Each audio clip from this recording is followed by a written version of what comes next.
আপনাদেরকে ভয়াবহ আপডেট জানাবো। ট্যাগলাইনটা যেমন দেখছেন সেরকম কিছু একটা ঘটতে যাচ্ছে, ইনসাইডে অনেক ঘটনা ঘটছে, সেই ঘটনাগুলো জানবো। তার আগে একটা ফ্ল্যাশব্যাক করব। এই অডিওটা হয়তো বিভিন্ন সময় শুনেছেন, আমি জাস্ট আপনাদেরকে রিকোয়েস্ট করব 40 সেকেন্ডস আমরা একটু শুনে আসি আমাদের এই বোন কি বলেছিল, তারপরে মূল কাহিনী শুরু করব। 40 সেকেন্ড চেয়ে নিচ্ছি আপনাদের কাছ থেকে, অডিওটা শুনে আসুন।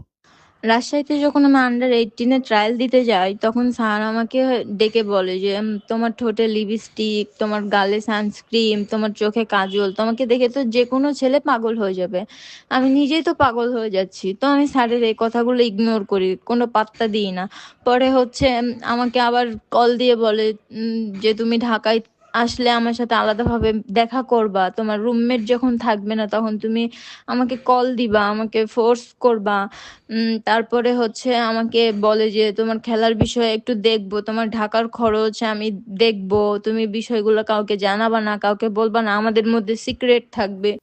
যেই রোমান্টিক মানুষটার ব্যাপারে ব্যাখ্যা করছিলেন বা বর্ণনা করছিলেন, অথবা সেই বিরক্তিকর ভয়াবহ অভিজ্ঞতার কথা বলছিলেন, আমাদের বয়সভিত্তিক দলের এক ক্রিকেটার, আমি তার নামটা উল্লেখ করবো না, অনেক জায়গায় করা হয়েছে, আমি বলতে চাই না তার নাম, কারণ তিনি ভিকটিম।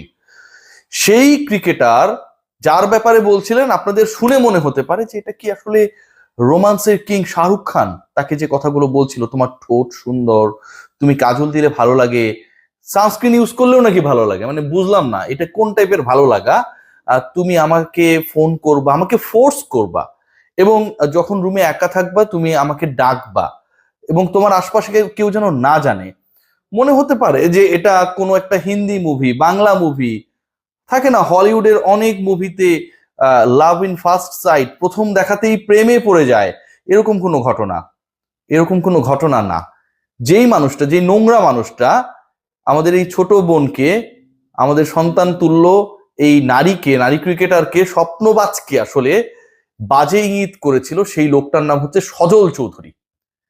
বাংলা মুভি এক সময় দেখতাম যে তালুকদার, চৌধুরী, খান, এগুলো যাদের নামের পেছনে থাকতো সবগুলোই বদমাইশ হইতো। আমি বলছি না যে এই নামের পেছনে যা যা আছে সবাই খারাপ, মানে বাংলা সিনেমায় এটা হইতো। আপনি কোনো তালুকদারকে ভালো পাবেন না, সিরিয়াসলি কোনো খানকে আপনি ভালো পাবেন না, মানে বাংলা সিনেমায় যে ক্যারেক্টার গুলো থাকে এদেরকে সবসময় বদমাইশ দেখানো হইতো। চৌধুরীটাও সেরকমটাই, আমার মায়ের নামের পেছনে চৌধুরী আছে, সো চৌধুরী বংশের কেউ আবার রাগ করেন না। মজার ব্যাপারে সজল চৌধুরী বাস্তবের বদমাইশ। কত বড় বদমাইশ এই ভুরিওয়ালা সজল চৌধুরী, তার চেহারাটা নিশ্চয়ই এখন আপনারা দেখছেন, তার কল্লাটা নিশ্চয়ই আপনারা দেখছেন। এই বদমাইশ মেয়েদেরকে এভাবে তো উত্ত্যক্ত করেই এই মুহূর্তে বাংলাদেশ ক্রীড়া শিক্ষা প্রতিষ্ঠান বিকেএসপির যে আবহ, সেটা একটা ভয়ে ততস্থ অবস্থায় রয়েছে। দুদিন আগে ফাইয়াজ ভিখারির মতো সবার কাছ থেকে যিনি ডিএর টাকা কালেক্ট করতেন, মেরে দিতেন, এবং তার সাথে ডেভিড বাবু বিভিন্ন কাউন্সিলরশিপ কেনা বেচায় যিনি জড়িত। আরো বড় বড় ঘটনা আসবে, মিস্টার বাবু রেডি হন।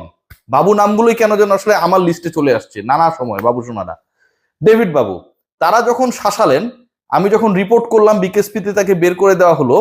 আজকে ফ্রাইডেতে এই বদমাইশ ভণ্ড সজল চৌধুরী এই মেয়েদেরকে যিনি বাজে কুপ্রস্তাব দেন, তিনি হাজির হয়েছেন বিকেএসপিতে।